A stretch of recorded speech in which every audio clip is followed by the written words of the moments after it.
하나님의 말씀 보시겠습니다. 베드로전서 5장 1절에서 6절 말씀까지입니다. 너희 중 장로들에게 권하노니 나는 함께 장로된 자여 그리스도의 고난의 증인이요 나타날 영광에 참여할 자로라. 너희 중에 있는 하나님의 양무리를 치되 부득이함으로 하지 말고 오직 하나님의 뜻을 조차 자원함으로 하며 더러운 일을 위하여 하지 말고 오직 즐거운 뜻으로 하며 맡겨온 자들에게 주장하는 자세를 하지 말고 오직 양무리의 본이 되라. 그리하면 목자장이 나타나실 때에 시들지 아니하는 영광의 면류관을 얻으리라. 젊은 자들아 이와 같이 장로들에게 순복하고 다 서로 겸손으로 허리를 동이라. 하나님이 교만한 자를 대적하시되 겸손한 자들에게는 은혜를 주시느니라. 그러므로 하나님의 능하신 손 안에서 겸손하라.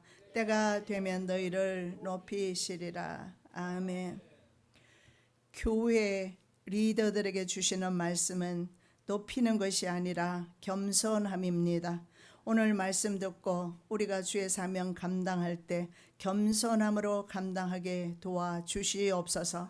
그래서 하나님께서 기뻐하시는 헌신된 주의 종들 되게 하여 주시옵소서. 오늘도 말씀을 친히 증가하여 주시옵소서.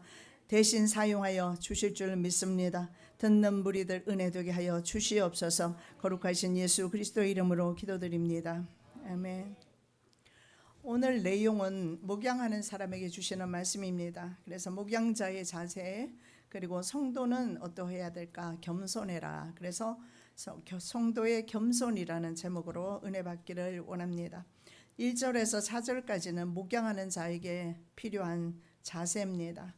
베드로는 장로로서 동료 장로들에게 목양의 자세를 권면하면서 자신은 그리스도의 고난의 증인으로서 장차 나타날 영광에 참여할 자다.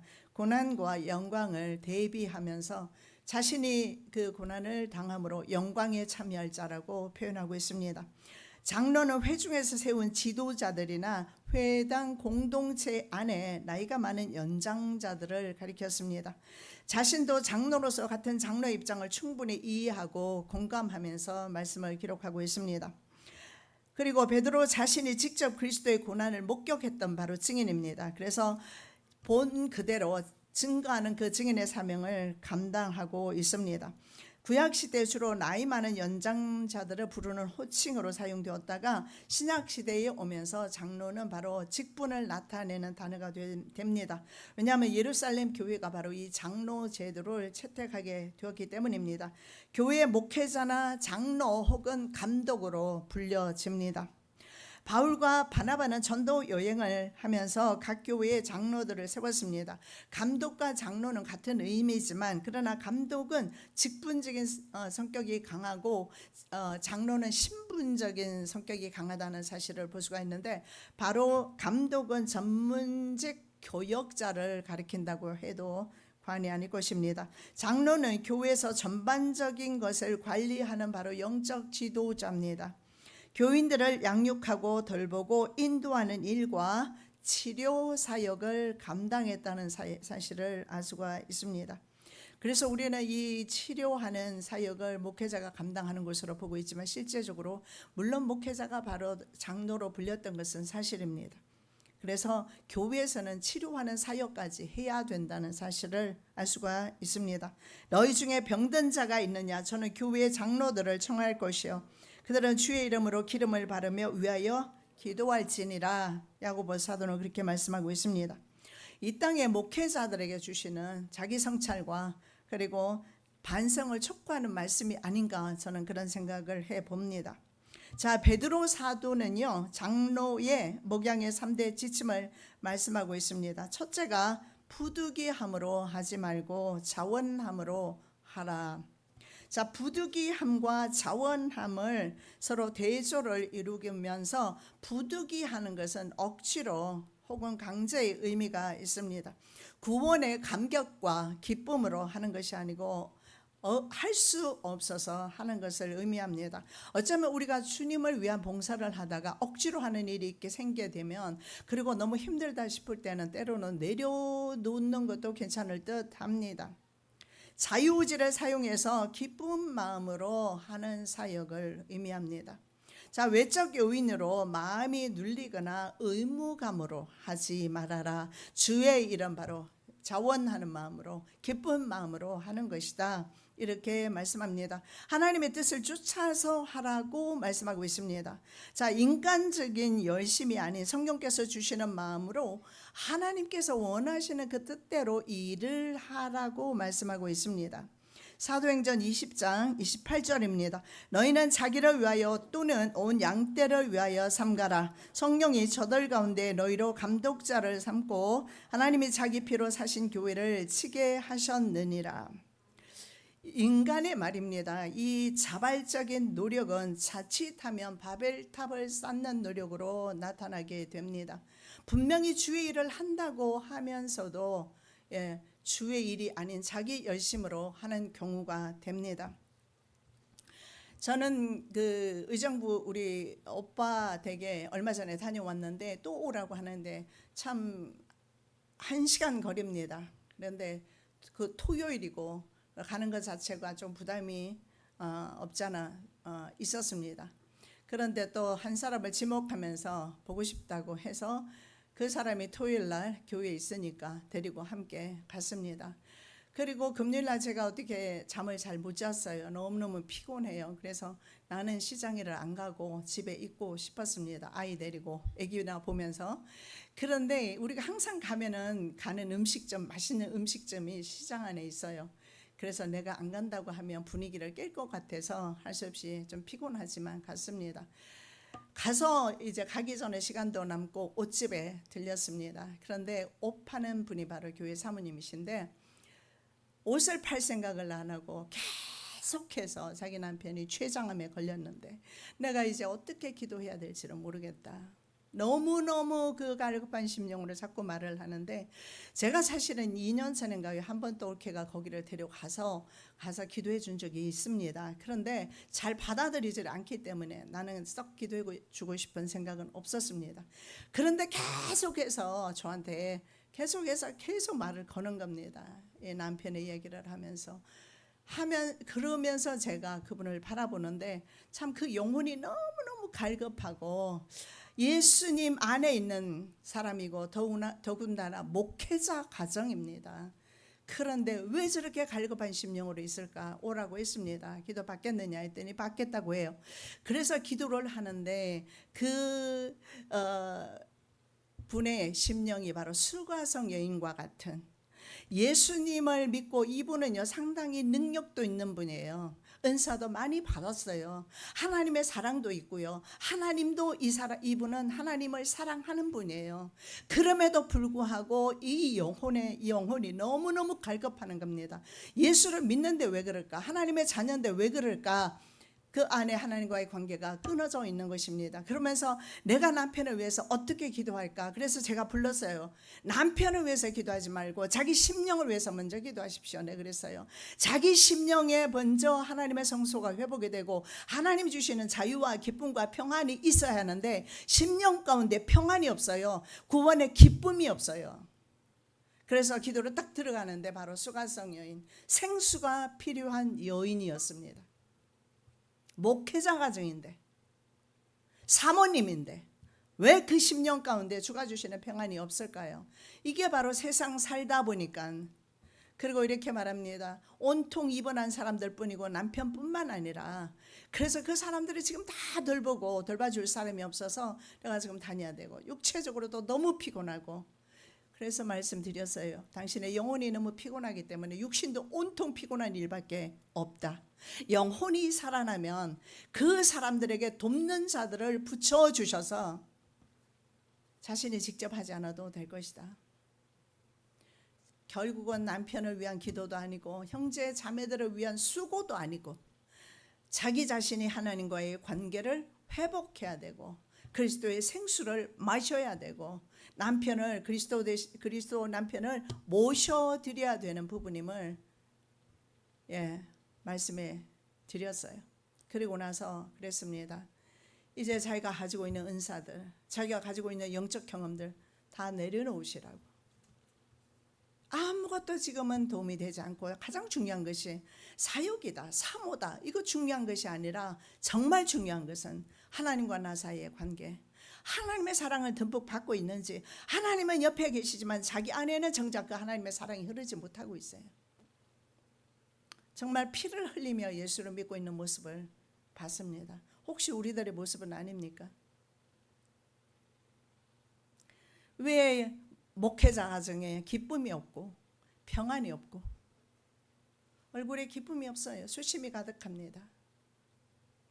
그래서 의사 선생님 만나서 2번이나 말했대요. 우리 남편 좀 살려주세요.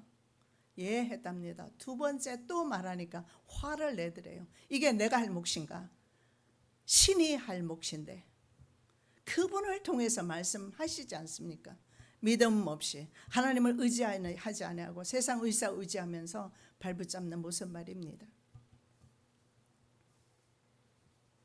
오후 시간은 상당히 피곤했지만 어제 그러나 하나님께서 제가 마지막에 깨달았어요. 이 영혼을 위해서 하나님께서 나를 보내셨구나.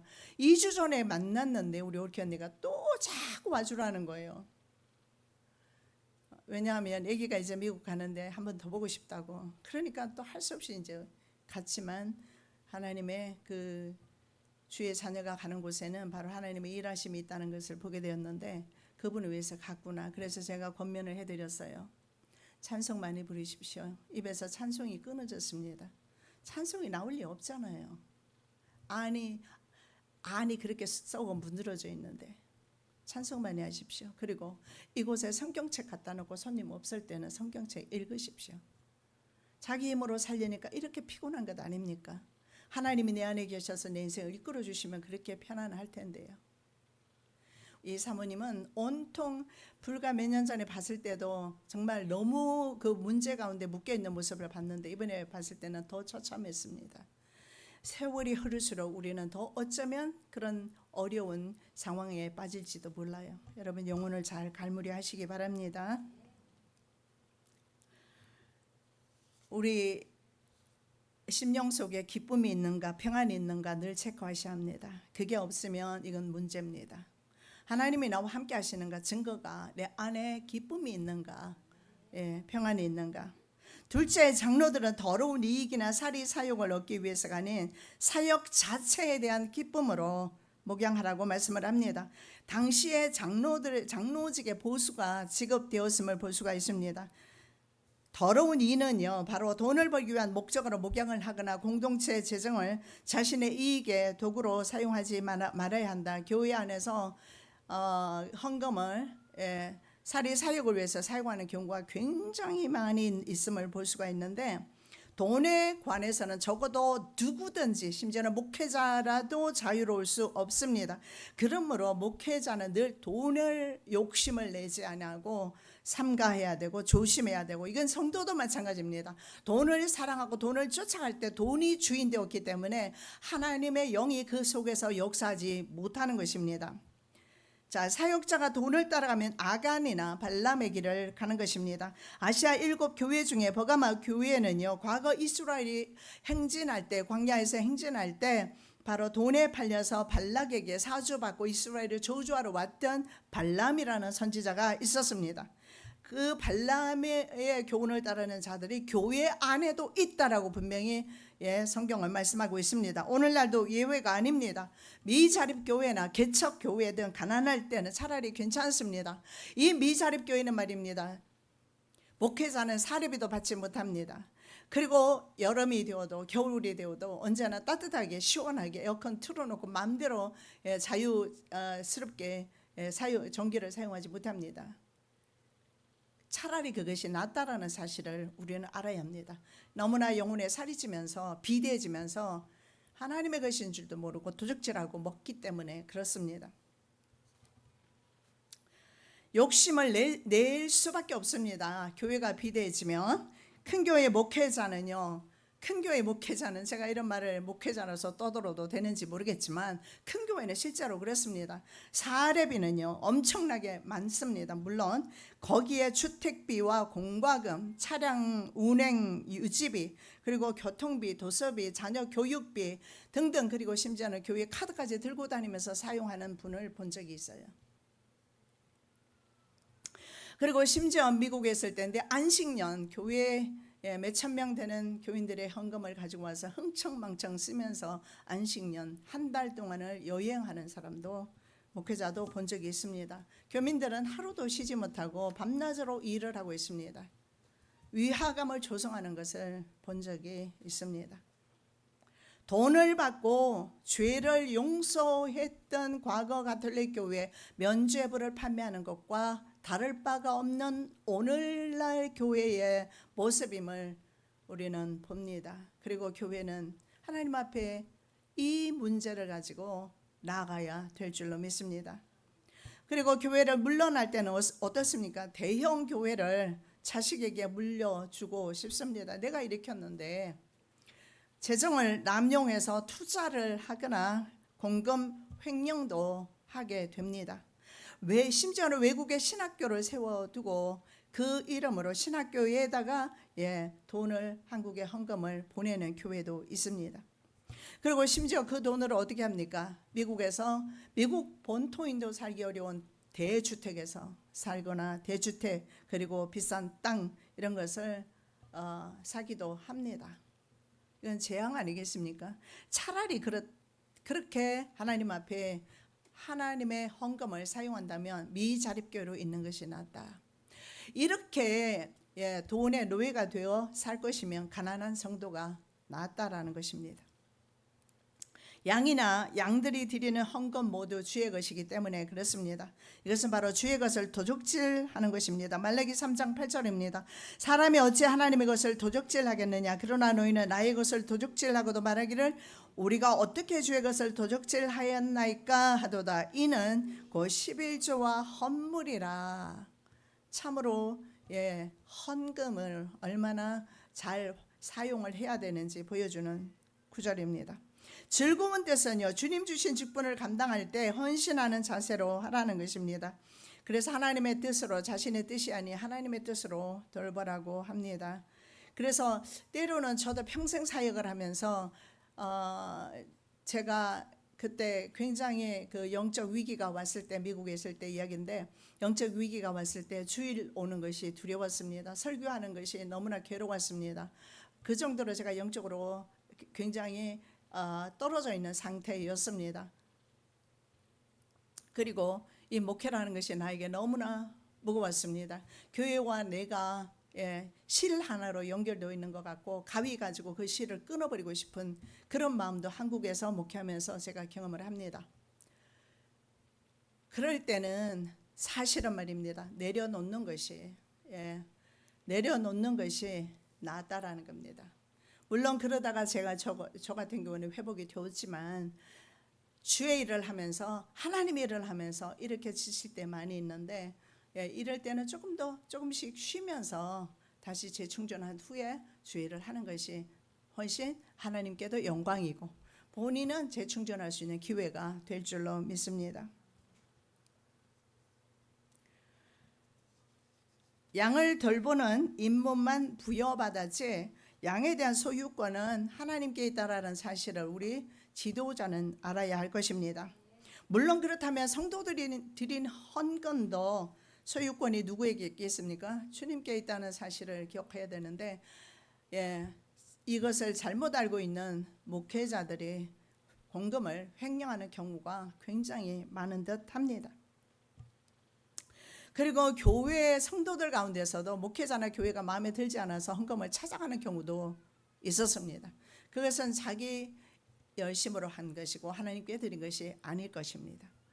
자, 다윗은 자신의 양인 우리아의 아내를 탈취합니다.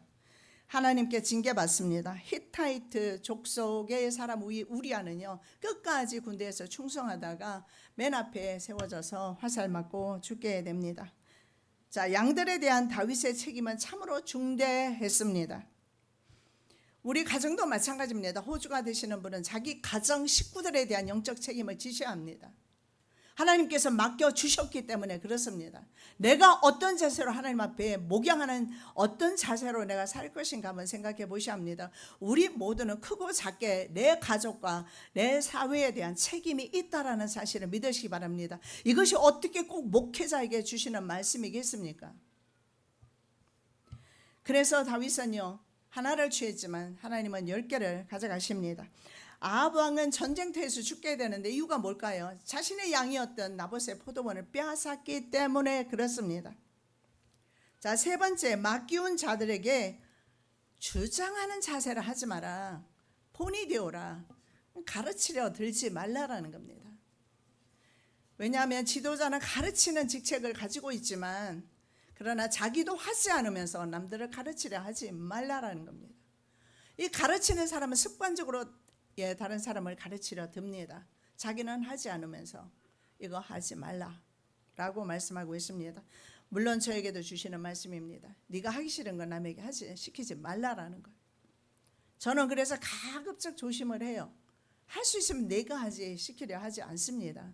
그러나 그 사람이 해야 될 부분에 있어서는 말을 하겠지만 자신이 하려고 저는 노력하는 편이에요. 웬만하면 주변 사람 힘들게 하려고 안 해요. 진정한 목자장은 따로 계십니다. 양무리를 통제하고 다스리며 주장하는 자세는 성경적인 목자상이 아닙니다. 아버지는 아들들에게 이건 내 자식이니까 내 맘대로 통제한다, 내 맘대로 다스린다. 역시 이것도 잘못된 자세입니다.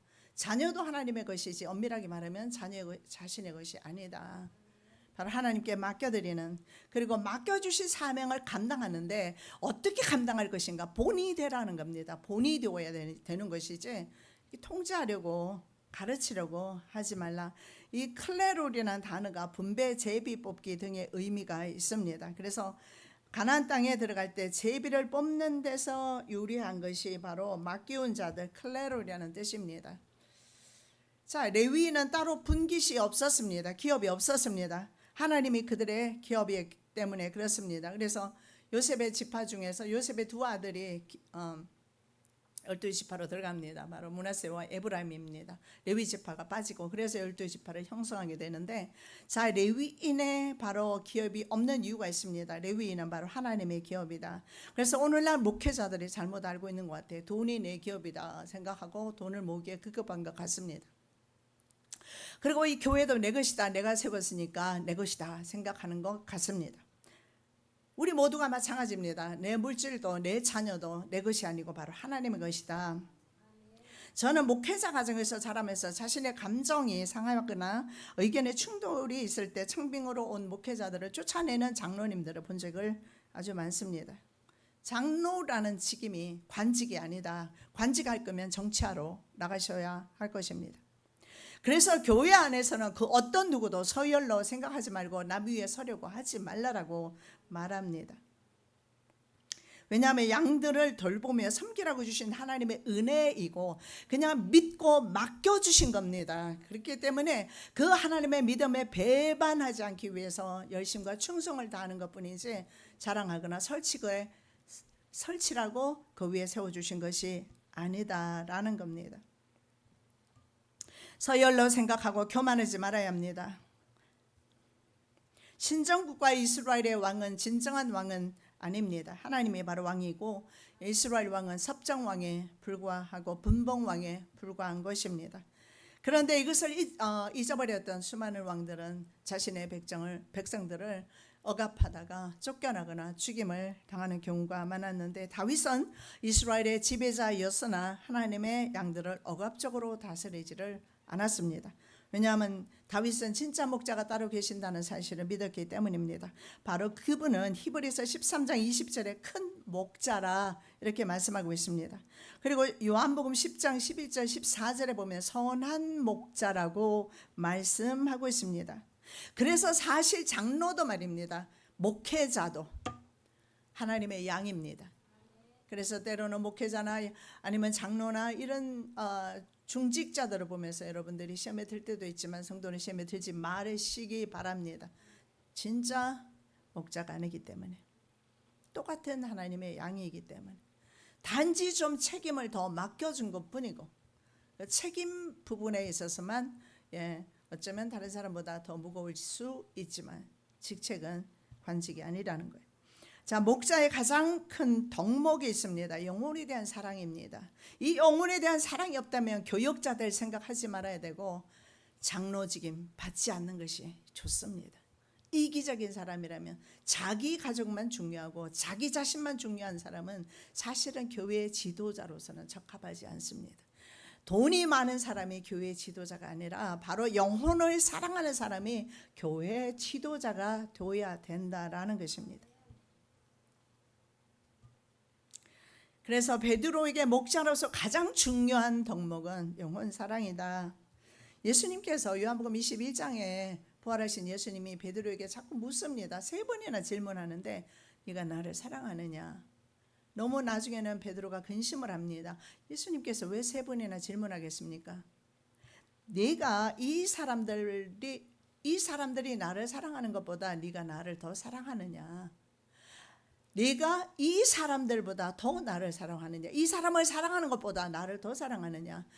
내가 이 물건들보다, 세속보다, 세상보다, 금은 보화보다 더 나를 사랑하느냐?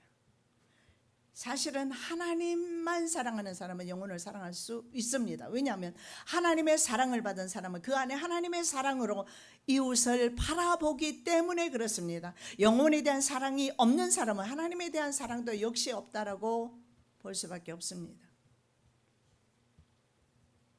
하나님을 사랑하는 사람은 영혼을 바라보는 눈이 열려야 합니다. 저는 어제 애써 외면했습니다. 왜냐하면 내가 그냥 거기 가는 줄도 몰랐어요. 우리 옳게 언니가 이 집에는 다시는 안 간다고 하더라고요. 복음을 받아들이지 않으니까. 그러는데 웬일로 어제 우리를 데려간 거예요. 나 가는 줄도 모르고 따라 들어간 겁니다. 그런데 내가 내 양도 아니고 내가 굳이 왜 뭐 때문에 붙들고 기도하면서 거기서 시간을 너무 많이 보내버린 거예요. 어머니들 와서 밥도 드리고 해야 되는데 너무 지체가 됐어요. 기도를 하면 그렇잖아요. 그 속 내부가 다 드러나기 때문에 저는 머리 툭 치고 기도하는 그런 기도를, 그게 정말 진정성이 있을까 생각합니다. 그 영혼이 어떤 심령 상태인지 파악을 하고 함께 공유하면서 힘을 실어주는 거 아니겠습니까? 시간이 걸려요. 그래서 애써 피하다가 나중에 그 영혼의 그 갈급함이 자꾸 눈에 밟히고 들어오는 겁니다. 영혼이 눈에 보여야 돼요. 그리스도인은 전도 오늘 나가실 텐데 그 영혼이 보여야 전도가 돼요. 그러면 그 영혼의 갈급함이 무엇인지 여러분은 성령께서 알게 해주시고 그것을 그 사람과 함께 공유할 때, 여러분 내가 가지고 있는 복음 들고 그들에게 던진다고 받을 것 같습니까? 그렇지 않아요. 자기들이 가지고 있는 문제를 어떻게 해결하고 싶어서 간절한 마음으로 있을 때 해결할 수 있는 방법을 제시하는 겁니다. 내가 아무리 청산유수처럼 복음 전해도 듣지 않습니다. 지금 시대는 자기 문제가 더 급하니까. 그래서 저는 옷은 사진 않았지만 나중에 옷을 한 개 주더라고요. 근데 저 취향하고는 영 안 맞아요. 원하시는 분 드릴게요. 자기가 이제 힘을 얻었겠죠. 장사하는 사람이 한 개라도 더 팔아야지. 그런 거 준다라는 것은 그만큼 자기가 이제 힘을 얻은 것이 아니겠습니까? 그래서 우리는 자주 보진 않지만 이제는 성경 말씀이 있잖아요. 성경 말씀 붙들고 기도하고 찬송가 부르면서 승리하라고.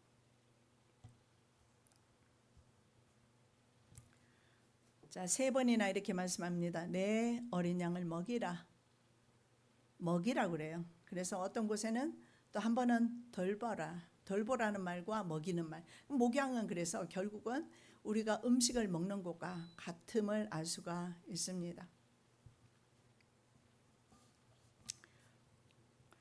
자, 원래 양은 그리스도의 것으로 양무리를 돌보는 세계머리 교역자나 장로는 위임받았다는 사실을 지금 제가 주장하고 있는 것입니다. 양은 그리스도의 것입니다. 돌보는 책임만 있다. 그래서 권리 행사를 하지 말라라고 말합니다. 다윗은 어땠습니까? 원래 목동이었어요. 그러다가 목동으로 살면서 자기는 곰도 만났고 사자도 만나면서 자기 힘으로 어린 양들을 돌보지 못했음을 고백할 수밖에 없습니다. 그래서 참 목자가 계신다는 것을 인정합니다. 이사야 10편 23편 1절입니다. 여호와는 나의 목자시니 내가 부족함이 없으리로다. 예, 여호와가 목자장 되시면 여러분 부족함이 없습니다. 세상에 부족한 건 천지지만 주님만 함께 계시면 부족함이 없습니다. 기도하기 전과 기도 끝났을 때 그분의 얼굴은 완전히 달라져 있었어요. 환하게 다시금 그 심령에서 빛이 나는 것을 볼 수가 있었습니다. 목자장 하나님은 우리의 영혼까지 돌보시고 의의 길로, 의의 길은 바로 생명의 길, 구원의 길입니다. 인도해 주십니다. 사역은 힘들고 어렵습니다. 그러나 하나님의 소유의 양을 치는 작은 목자로서 양들을 목양할 때, 그리고 내 가정을 돌볼 때, 충성스럽고 겸손하게 감당할 때 진짜 목자장이 나타나시며 영광으로 갚아주신다라고 말씀을 하고 있습니다. 베드로는 어떻습니까? 물고기를 잡는 사람이었으나 나중에는 사람을 낚는 장로가 된 분 아닙니까? 다윗은 양들을 먹이는 직업에 충성하다가 이스라엘의 참 목자, 왕이 되었던 사람입니다. 그래서 작은 일에 충성하고 하나님 앞에 헌신할 때 하나님께서 많은 것으로 맡겨주심을 볼 수가 있습니다. 영광스러운 사역입니다. 우리가 감히 주의 사역에 동참할 때, 작은 것이라도 동참할 때, 이것은 이 사역을 마쳤을 때 하나님 앞에 섰을 때 굉장히 영광스러운 면류관으로 주어진다는 사실을 볼 수가 있는데, 당시 고대 올림픽 경기에서 우승자에게 황제가 씌워주던 월계관을 염두에 둔 표현입니다. 그러나 그것은 썩습니다. 그러나 주님 주시는 것은 썩지 않습니다. 절대로 쇠하지도 않고 시들지 않는 바로 승리자에게 주어지는 면류관입니다. 그런 면류관을 우리가 언젠가는 받게 될 것을 기억하면서 주의 일에 낙심하지 마시고 힘쓰시기 바랍니다. 자, 5절에서 6절 말씀은 성도의 덕목입니다. 겸손입니다. 성도의 자세는 어떠해야 될까? 겸손입니다. 자, 젊은이들은 하나님께서 세우신 질서이기 때문에 겸손한 자세로 연장자 장로들에게 순복하라. 그리고 피차간에, 이게 뭘까요? 같은 방식으로 장로들이 그렇게 하는 것처럼, 섬기는 것처럼 같은 방식으로 겸손하게 허리띠를 동이라고 말씀을 하는데, 이 허리띠는 과거의 종들이 주인을 섬기거나 일을 할 때 옷을 입고 그 위에 다시 조끼 같은 옷을 입습니다. 그 이유는 바로 섬기기 위해서입니다. 그래서 주님을 섬기는 젊은 사역자들, 그리고 주님을 섬기는 성도들은 바로 겸손의 앞치마를 두르라, 이렇게 말합니다. 여러분, 겸손한 사람의 신앙생활은 절대로 실패하지 않습니다. 우리가 넘어지는 이유는 교만하다가 넘어집니다. 겸손한 사람은 절대 넘어지지 않습니다. 왜냐하면 우리 주님께서 죽기까지 우리에게 겸손함으로, 주님 앞에 겸비함으로 서 계셨기 때문에 그렇습니다. 자, 하나님 나라를 이 땅에 이식시키기 위해서 성경은 위계 질서를 아주 중요하게 다룹니다. 상하, 이것은 직급, 직분, 이런 어떤 세상의 관직의 상하 관계를 의미하는 것이 아니라 교회 사역을 위해서 질서를 지키라고 말하는 것입니다. 미리암과 아론이 하나님께서 한 사람은 제사장으로, 한 사람은 선지자로 세웠습니다. 그렇다고 하더라도 모세를 치고 올라오는 것은 아닙니다. 왜냐하면 사역을 해보니까 너도 하는데 나도 할 것 같거든요. 그러나 하나님께서 맡겨주신 직책이 다르다라는 거예요. 그래서 위계 질서를 중요하게 다루는데, 자기를 드러내기를 좋아하는 사람은요, 욕망을 제어하지 못하고 자꾸 하나님처럼 되려고 합니다. 이 우쭐거리는 성품 말입니다. 이런 것을 우리가 자꾸 조금씩 있잖아요. 우쭐거리고 싶을 때마다 자제할 필요가 있습니다. 왜냐하면 아담과 하와가 자기를 높이려 하다가, 자기를 하나님처럼 되려 하다가 죄인으로 전락되었기 때문에 그렇습니다. 우리는 쉽게 남들을 정죄 판단하지만 자기 자신의 우쭐거림, 자기 자신의 교만함은 보지 못합니다. 어쩌면 남을 정죄 판단한 그 자체가 바로 교만이 아니겠습니까? 과연 에덴 동산에서 아담과 하와가 신라곤하기 전에, 범죄하기 전에도 서로를 비난했습니까? 안 했어요. 그러나 그들이 바로 범죄하고 나자마자 바로 뭐라고 비난을 합니까? 하나님께서 내게 준 그 여자, 저 여자가 내 뼈 중에 뼈요 살 중에 살이라고 그렇게 극찬했던 아내를. 내 입에서 다른 사람의 흉이 나가는 순간에 나는 교만하구나 아셔야 합니다. 음악 천사장이었던 루시퍼를 보십시오. 사탄의 우두머리가 되었습니다. 왜요? 교만하다가. 하나님 앞에서 섬기다 보니까 자기도 하나님처럼 될 수 있거든요. 왜냐하면 자기도 영물 아닙니까? 그래서 하나님처럼 자기 자신을 높이려고 하다가 사탄의 우두머리로 전락하게 되는 것이 이사야 4장 13절 14절에 나와 있습니다.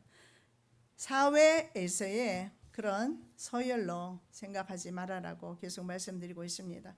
자, 베드로의 관점은 그러면 어떠했겠습니까? 인간이 세운 모든 제도는 모든 것은 주를 위하여. 그러니까 우리가 밥을 먹든 마시든 무슨 일을 하든 간에 다 주를 위하여. 베드로의 관점이 바로 그런 관점으로, 그러면 그리스도인의 관점 또한 모든 일에 있어서 주를 위하여. 서열로 생각하면 목이 저절로 뻣뻣해집니다. 남들보다 내가 좀 낫거든요. 그래서 고압적인 자세를 취합니다. 여러분 전 세계를 한번 다녀보십시오. 여행 좀 많이 하면 할수록 겸손해집니다. 어째 동양인들은 꼬저지하고 못생기고 키도 작고 벌품도 없고 그저 하나님이 사랑해 주시니까 교만 떠는 것뿐이지. 한번 전 세계를 한번 다녀보십시오.